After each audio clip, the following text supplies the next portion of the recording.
वरंद भैरवनाथ यात्रेनिमित्त या ठिकाणी मी प्रथम आलेल्या सर्व भाविकांचं आणि पाहुणे मंडळींचं वरंद ग्रामस्थ कमिटी यांच्यातर्फे मी सर्वांचं सहर्ष स्वागत करतो। आणि या ठिकाणी पारंपरिक पद्धतीने हा जत्रा उत्सव दरवर्षी साजरा केला जातो। कार्यक्रमाचं नियोजन जर पाहिलं तर या नियोजनात या ठिकाणी संपूर्णपणे 12 ते 13 वाड्या या गावामध्ये आहेत आणि चांगलं एकोपाचं दर्शन कसं असावं त्याचं प्रत्यय आणि उत्तम उदाहरण म्हणजे हे वरंद गाव आहे। या वरंद गावच्या आदर्शाच्या माध्यमातून या ठिकाणी सर्व समाज बांधव एकोप्याने या ठिकाणी यात्रा संपन्न करते। यात्रेचा कार्यक्रम जर पाहिला तर सकाळी 6-7 वाजता एक तासभर पाद्य पूजा केली जाते। त्यानंतर संपूर्णपणे प्रत्येक आवाडामधून प्रत्येक गावाड्या वाड्या वस्त्यामधून या ठिकाणी एक जोडपं अभिषेकच्या माध्यमातून या ठिकाणी कार्यक्रम केला जातो। त्यानंतर सर्व ग्रामस्थ मंडळी या कार्यक्रमासाठी उपस्थित असताना साधारणपणे 11 वाजता या ठिकाणी महाआरती होती। या महाआरतीमध्ये सर्व कुटुंब सर्व ग्रामस्थ या ठिकाणी उपस्थित असतात। त्यानंतर प्रसाद वाटप केला जातो।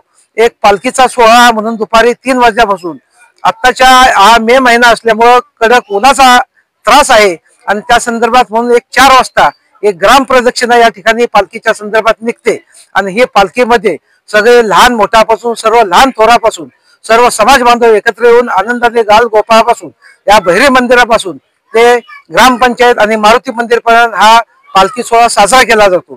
त्यानंतर ती पालखी पुन्हा या भैरी मंदिरात आणली जाते आणि ग्रामस्थ पुन्हा या ठिकाणी एक आरती करतात आणि संध्याकाळी सांस्कृतिक कार्यक्रम म्हणून एक उत्तम प्रकारचं आमचं पुणे मित्र मंडळ जे आहे ते पुणे मित्र मंडळांचे सर्व कमिटी मेंबर सर्व त्यांचे असणारे अध्यक्ष उपाध्यक्ष सर्व पदाधिकारी या ठिकाणी हा दिलभरा तुमच्यासाठी हा सांस्कृतिक कार्यक्रम या ठिकाणी गावासाठी देतात।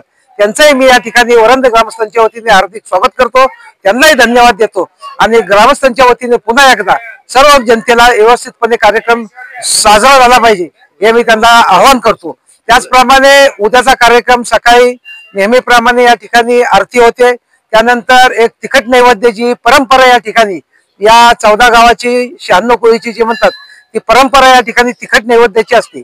म्हणजे या ठिकाणी बोकड 4 पायाचा मानस या ठिकाणी दिला जातो आणि त्या माध्यमातून या ठिकाणी त्या तिखट नैवेद्य होतो।